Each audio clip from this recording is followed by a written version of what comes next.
Hello everybody, Liter for Life here, bringing guys a brand new deck profile. This time around, it is the Fusion Turbo build of Magnet Warriors. So basically the whole point of this build is to get out this guy who is basically a Quasar, but like 10 times easier to summon because he needs a whole heck of a lot less things to summon him. So, let's get on to the deck profile. I have been really loving this deck. It's a lot of fun, and can really just screw over your opponent and annoy them. Not to mention, you get a freaking Quasar, which is just awesome.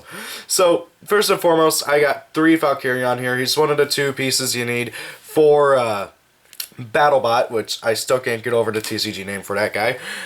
Basically, all Valkyrion does is he can summon himself and then break apart into the vanillas. Thing is, I don't play the vanillas in this build because there's really no need to. They just clog up the fusion-oriented build. Now, in the standard build, I totally play some of them. But however, in the fusion-oriented build, there's no real need to. You don't need them. The only time you're ever going to summon this guy is off of BattleBot's second effect if it goes to grave. So, really, honestly, all you'd play him for is for the fusion material.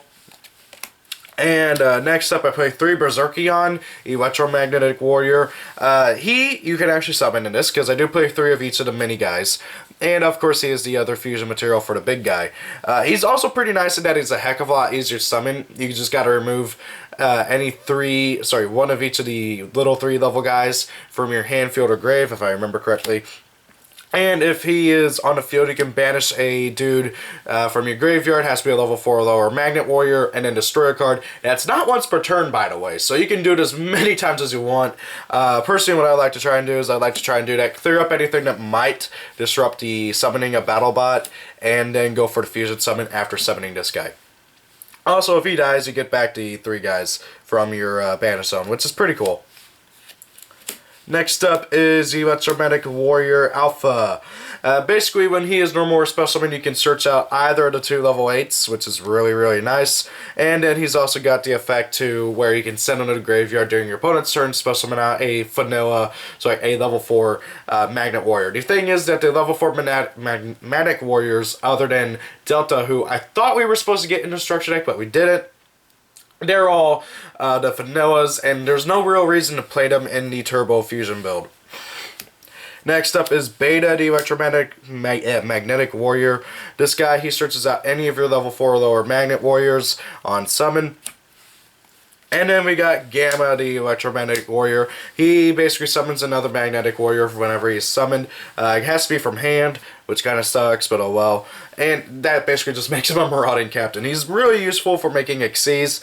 And really, honestly, you don't really make Xyz too often in this deck, but when you do, you usually go into one of the best rank 3 Xyz that not many decks can really go into.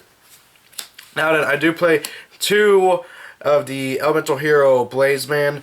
Mostly just search out Poly. Same thing with King of the Swamp. So you have 3 easy ways to get to Poly. I would play just 3 King of the Swamp if I had them, and if they weren't so hard to get and kind of expensive for a common. So yeah.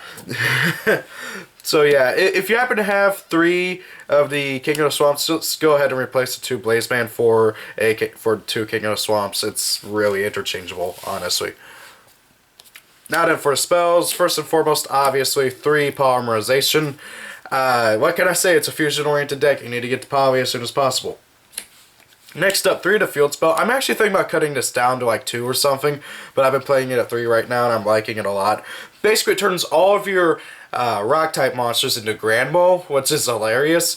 Also, if you have a level 4 or lower, if you have a level 4 or lower Earth Rock type monster, you can special summon a level 4 or lower Magnet Warrior from your graveyard, which is really nice because it allows you to go for Xyz, gets the searches, get the summons, everything. It's just really nice and everything. My biggest complaint though is that it's kind of counterintuitive with Berserkion, because Berserkion needs you to banish your stuff, and it's going to only summon things from the graveyard, which is again like counterintuitive.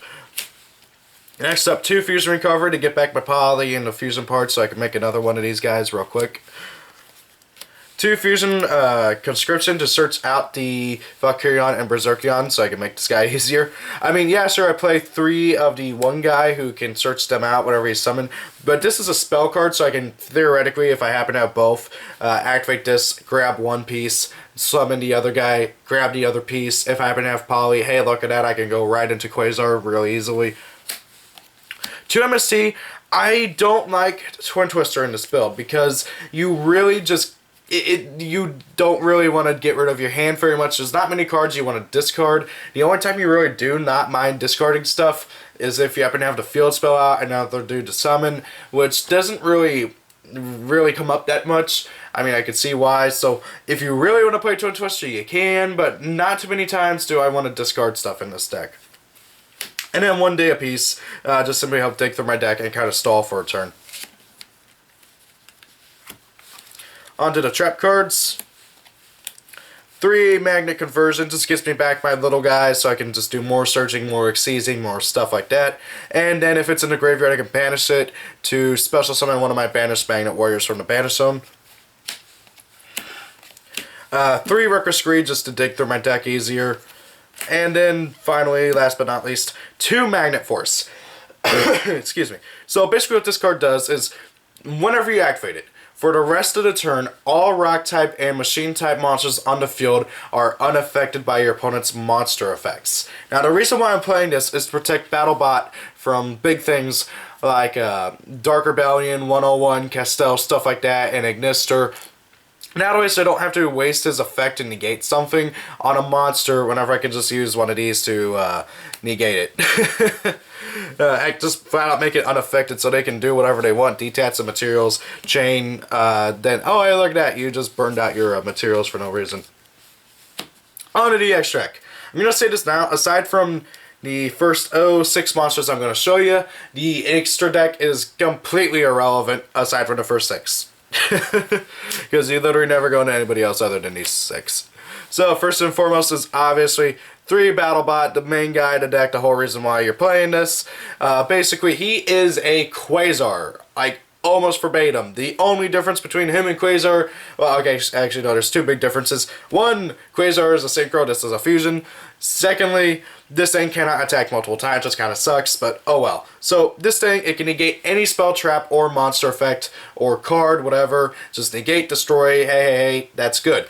Then also, if he dies, or sorry, leaves the field by a card effect, so anything other than a kaiju, you can spell summon Valkyrion and Berserkion from your deck for free, ignoring their summoning conditions, which is really, really, really awesome. Aside from that, he doesn't really do much other than being a 4K beater who just kind of laughs at your opponent.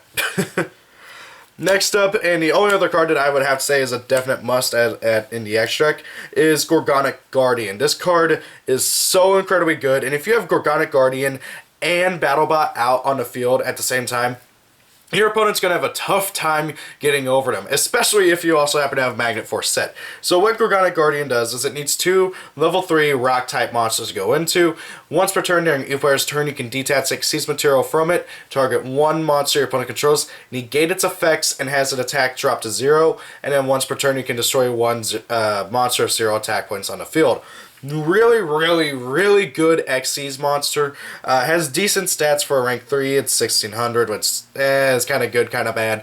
But however, the attack drop, the effect negation is just so good, it's not even funny. Oh, hey, your opponent goes into Utopia to Lightning. Okay, as they're going into battle phase, detach, target Utopia to Lightning. It drops to 0 and loses its effect. So now, hey, look at that. Your opponent can't run over your BattleBot. Again, I just absolutely love this card. I really do think that these guys are must at 3 in the fusion build, because really, honestly, if you get them out, your opponent's in a deadlock that they have a tough time getting over. And then for the Xyz, that really, honestly, it comes down to personal opinion. 1 Fortune Tune, 1 Giga Brilliant, 1 Leviathan Dragon, 1 Nightmare Shark, 1 number 20, crap, I forgot which, 23 Lancelot, 1 Divine Dragonite Felgrand, 1 Galaxy Eyes Cypher Dragon, 1 Titanic Galaxy, and then finally 1 Galaxy Eyes Tachyon Dragon. So guys, that is the deck profile. I hope you guys enjoyed. I absolutely love this deck. I'm going to be putting together the non-fusion build here shortly, and going to playtest that for a bit, and then hopefully get that deck profile up within the next week or two. But I don't know, because I got regionals coming up. So guys, thank you all for watching. Have a great day. If it's your birthday, happy birthday. See you all later. Peace out and goodbye.